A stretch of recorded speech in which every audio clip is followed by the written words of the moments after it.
Are you ready? Stand by! Hundreds of thousands of Canadians are involved in shooting sports. We traveled the country to bring you the events and the people that make this incredible community unlike any other.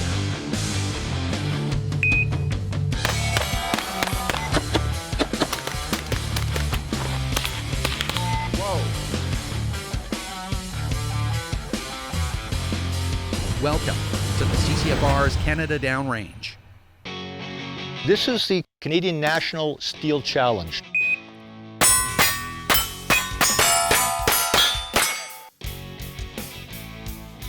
This is the fourth time that we've had this in Canada. We have a lease here from the provincial government. There's something like 60 or 70 acres. We introduced Steel Challenge to Canada. We've been at it for probably 7 or 8 years now, and we've been running the Canadian Nationals the last 4. Typically we have anywhere between 50 and 70 shooters with about 100 to 125 firearms. Steel Challenge consists of 8 standard stages. Within each of the stages there are 5 pieces of steel. You're able to shoot centerfire pistol, any kind of centerfire pistol, rimfire pistols as well too, almost all 22 caliber. It can be any caliber with the centerfire guns. We have revolvers, we have regular pistols of every kind and description. We also have now, with the pistol carbines have now come out the last couple of years, we have those available too. Of course, we have iron-sighted guns, we have optical-sighted guns, so there's quite an array. And this is, in fact, one of the premier ranges in all of Western Canada, if not the whole of the country. What's unique about Steel Challenge is each of the stages are standard through the whole discipline of Steel Challenge. That means that you can shoot the Steel Challenge here, you can shoot it in the US, you can shoot it in Europe, it's all going to be the same. We shoot the exact same course here in Alberta that they shoot in Florida or in Texas. So you can take your times here and you can look at what times they shot at the World Championship shoot and go, whoa! I'm just a few seconds off of this, or I'd be here. It kind of drives people to know what they're capable of. You'll shoot the stages and you'll generally do 5 strings, what they call strings, which is basically you shoot the stage 5 times, right? And you'll add up your time for each one of those past strings, and that's your score for the stage. So basically your time is the score. Shoot each of the 8 stages and then your total time is your match score. I mean, I think most shooters are saying, look, I'm out there competing with me. I don't think I'm going to be national champion or anything else, but I want to get better. I want to understand just, how challenging this is. Stand by.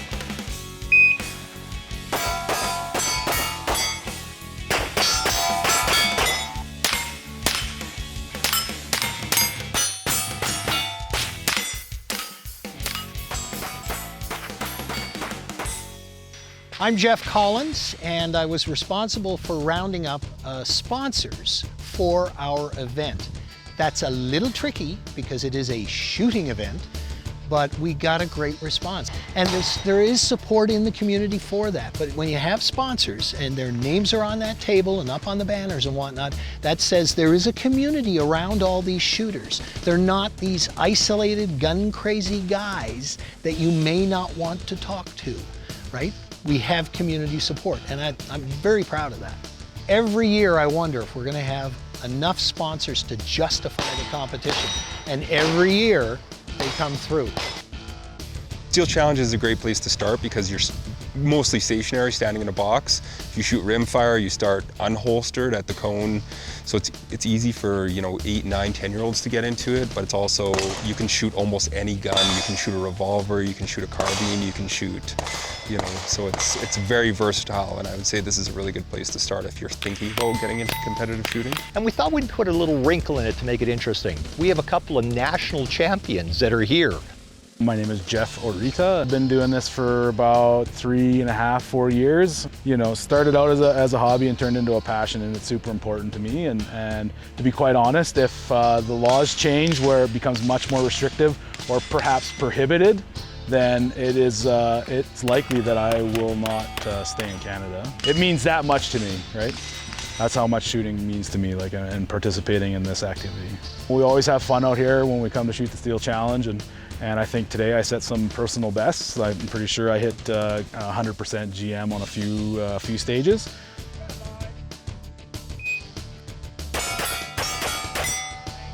Trying to go fast for the camera.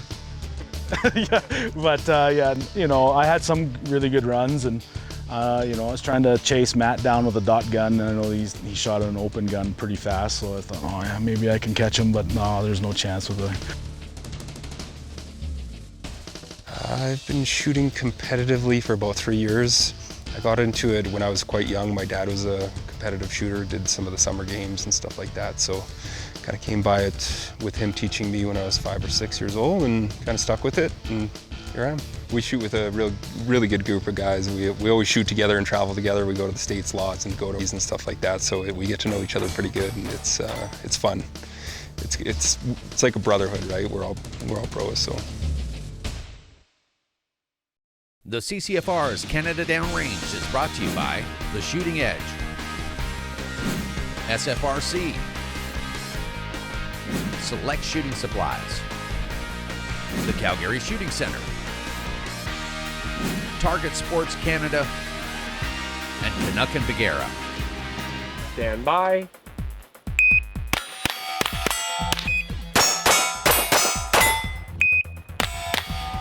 Steel Challenge is always really, really fun. Great training for the IPSC and USPSA stuff. And there's something, steel is very interactive. We've kind of changed the way in society we learn. Now it's videos, it's not books anymore. And steel is that sort of bing, oh, okay. Instant feedback. She's progressed a long ways since she first started, and now she's shooting times that are getting close to me, so it's quite cool. Stand by!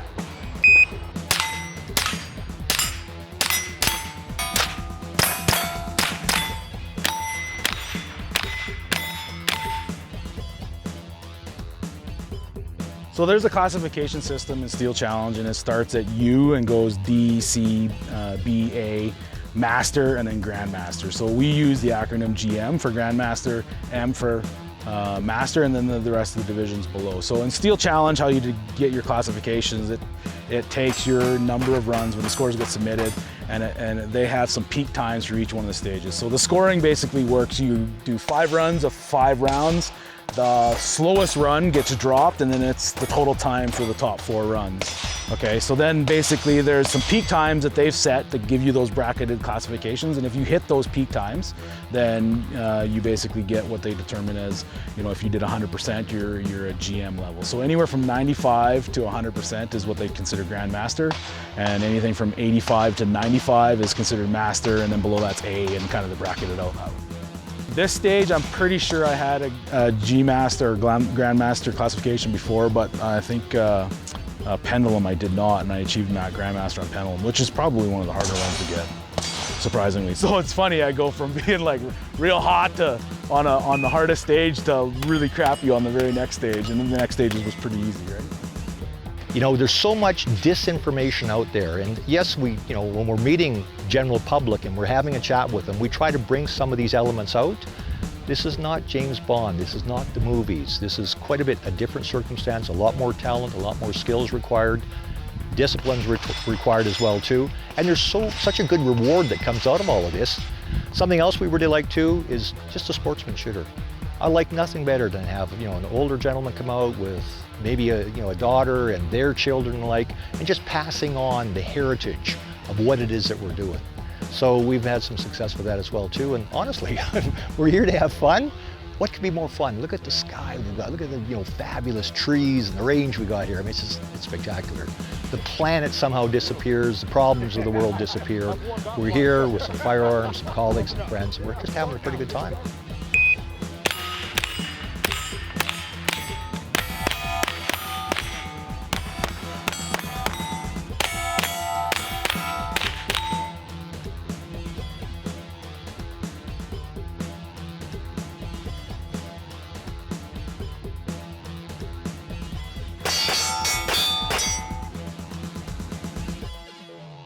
Today I am here to sponsor the shooting event, and we are providing the steel for the charity channel. Moved about 20,000 pounds worth of steel through the Rockies. That was quite an adventure, and now we're fully set up, back up and running, and shipping throughout Canada already. My name is Chris Heyer, president of Half Hitch Brewing Company. So we're a family-owned and operated brewery. Our family's kind of been around firearms for pretty much all of my life. A lot of what we end up doing at the brewery when it comes to things that we tend to get involved in, because we are a family-owned operated business, there's a lot of things that us as individuals have personal interests in that we kind of bring the business in as well.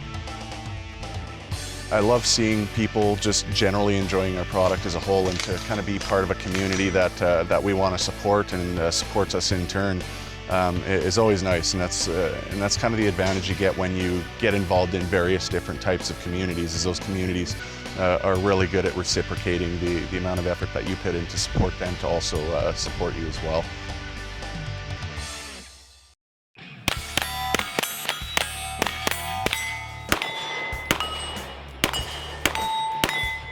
If you want to get involved in the shooting sports community and actually participate in competitions, Steel Challenge is absolutely where you should start, because it's one of the easiest things to get into. It's cheap, you can shoot rimfire, there's no holster requirements, people are super friendly. My name's Noah Kungle. I'm 18 years old, just graduated high school. Me, my dad, my mom, and younger sister Kate, we all shoot, and we're all pretty competitive. There's not a lot of opportunities in Alberta to do this. Every chance we can, we do. There's probably one Steel Challenge a month. It's something we can all do together. I mean, kids are always active in sports, but we're just always there as spectators, and so this is the one sport where we can come out and we all compete against each other, and he's starting to kick my butts. Stand by!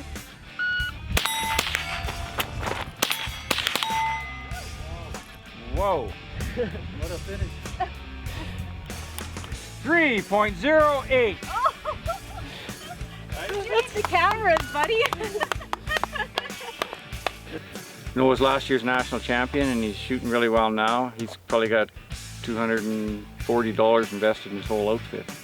There's guys here shooting $2,000 rifles, but it's not necessary. For my training, I didn't actually get a whole lot of training in this year because exams, high school graduation, all that took place.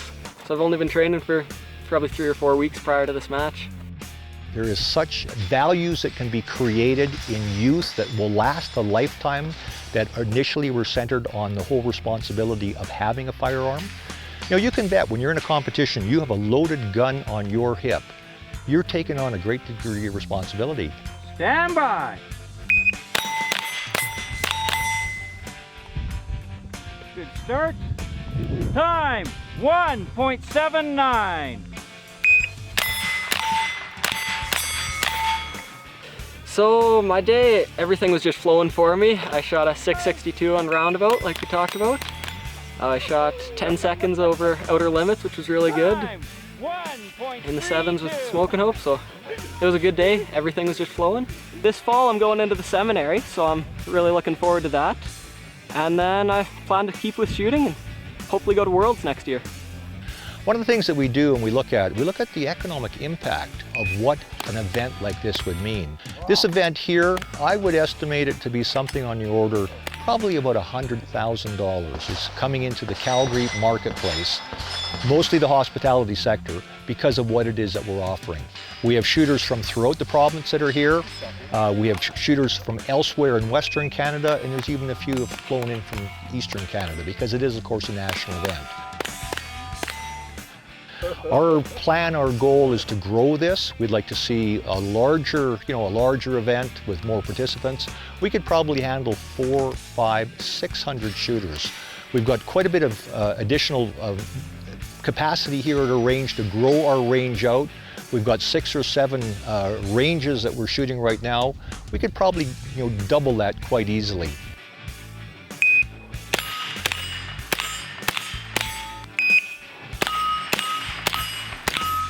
The shooting sport It's one of these, aspects and qualities about firearms that we don't see very much in the public eye. We see far too much of a very negative side of firearms, which is really a very minor part of the role that firearms have in Canada. I would say that they need to look into the facts. I would say that some of the statistics that you see being thrown around are not necessarily accurate, and even in some of those statistics, there is some interpretation that may be required.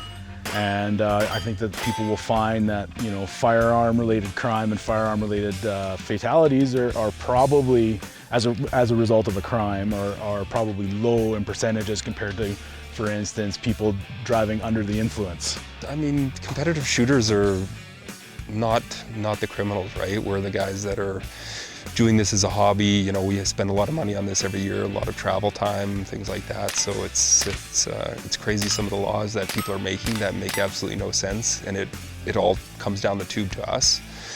It doesn't stop any criminals from doing it, right? It stops law-abiding people that follow the laws from doing the activities, right? I mean, I see people walking out of here with 500-watt smiles, big grins on their faces. They've really enjoyed themselves, they had a good time. And get some hands-on feel to this before you're watching the TV, you're listening to the gangster nonsense going on in downtown urban Canada.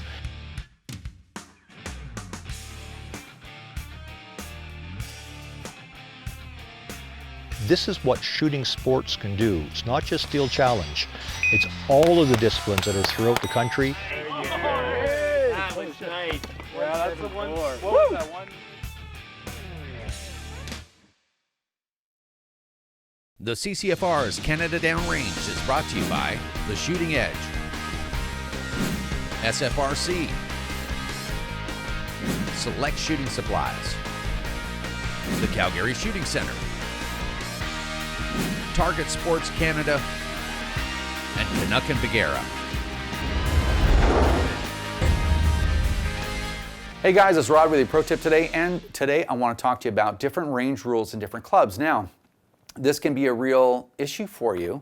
If you go to different clubs, let's say you're part of a sport, you're shooting IPSC or doing 3-gun or what have you, and you're used to being at your club with your same rules. So rules in shooting clubs vary widely. They can vary dramatically in different provinces and different clubs, even different clubs just that are governed by a different board of directors. And I'm going to give you some examples of these different rules that can come into play with you shooting guns at these different clubs. Now, as you know, depending on the infraction, if you break their rules, it can be anywhere from a warning, or maybe the person next to you goes, "Hey man, what's going on? What's wrong with you?" Or you can be banned from that club for life.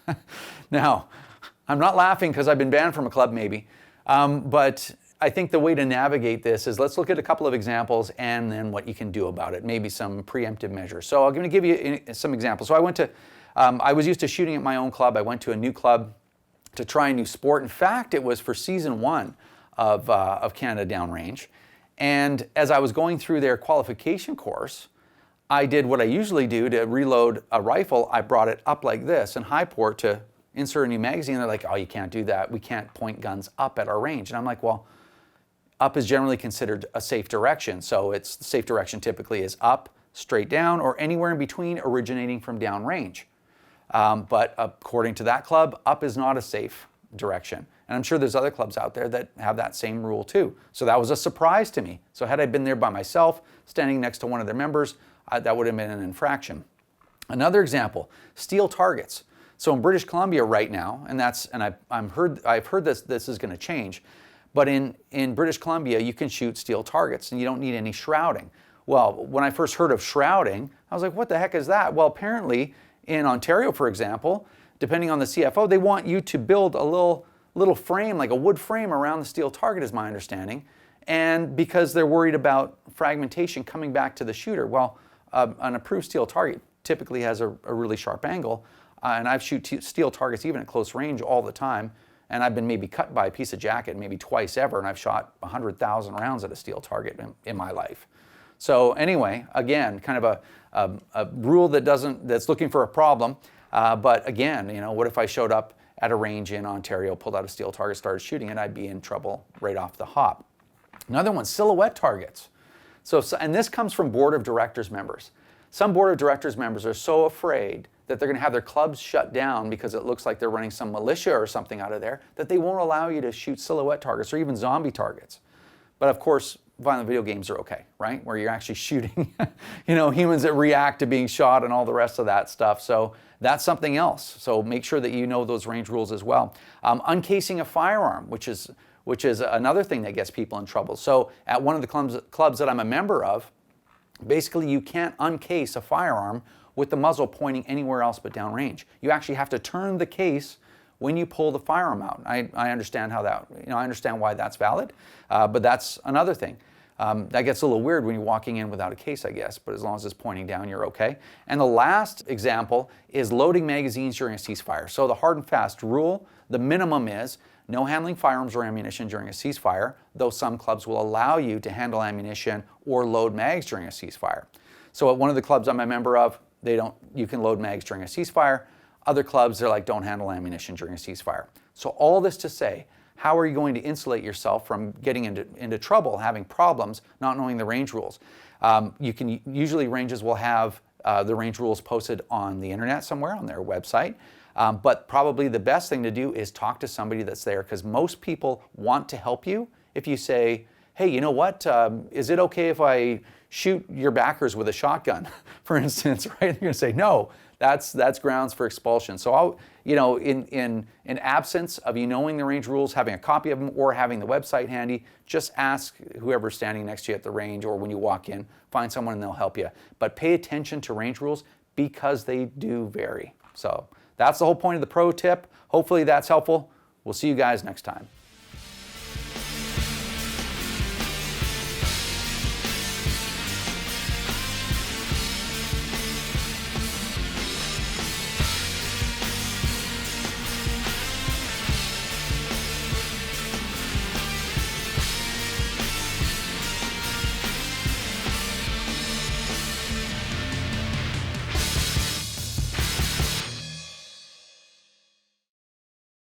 Remember, if you don't stand up for your own ability to own and use firearms, who will? Join the CCFR or donate right now at www.firearmrights.ca.